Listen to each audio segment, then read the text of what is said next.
ఓం శ్రీకృష్ణాయ పరమాత్మనే నమః. శ్రీమద్భగవద్గీత అత ప్రథమోऽధ్యాయः.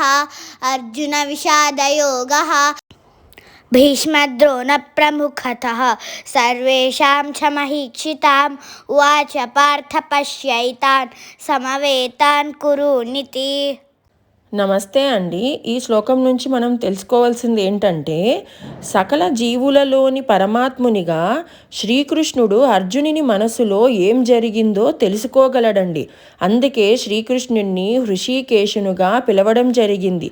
హృషీకేశుడు అంటే సర్వ ఇంద్రియాలకు అధిపతి. అంటే మన మనసులో జరిగే సందిగ్ధతలను, సుఖదుఖాలను మనము ఏమీ చెప్పకపోయినా ఆ పరమాత్ముడైన శ్రీకృష్ణుడు తనంతకు తాను తెలుసుకోగలడు. కనుక హృషీకేశుడు అని అంటారు. అర్జునుని సంబంధంలో పార్థ అంటే కుంతితనయుడు లేదా పృథాతనయుడు అనే పదం కూడా అంతే ప్రాధాన్యం కలిగి ఉందండి. పృథ అంటే తన తండ్రి అయిన వసుదేవుని సోదరి, అంటే శ్రీకృష్ణుడి తండ్రి అయిన వసుదేవుని సోదరే కుంతీదేవి అండి. సో కుంతీదేవి తనయుడే అర్జునుడు.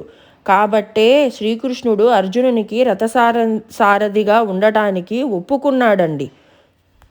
సో ఇప్పుడు ఇక కృష్ణుడు కురువంశీయులను చూడు అని అర్జునునితో పలకడంలో శ్రీకృష్ణుడి ఉద్దేశం ఏమిటి అంటే, ఆల్రెడీ అర్జునుని మనసులో ఒక సందిగ్ధత అనేది నెలకొన్నది అని శ్రీకృష్ణునికి తెలుసండి.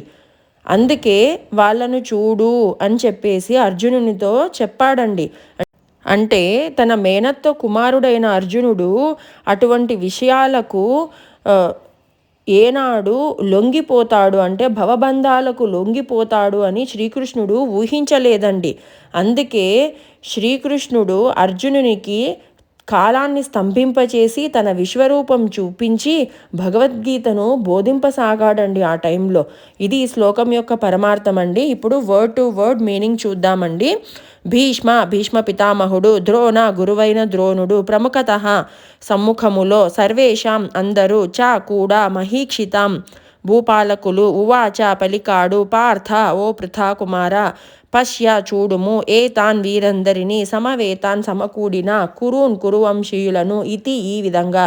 అంటే భీష్ముడు, ద్రోణుడు, ఇతర భూపాలకుల సమక్షంలో శ్రీకృష్ణుడు పార్థ ఇచట సమకూడిన కురువంశీయులందరినీ చూడు అని పలికాడు అని శ్లోకం అర్థం అండి.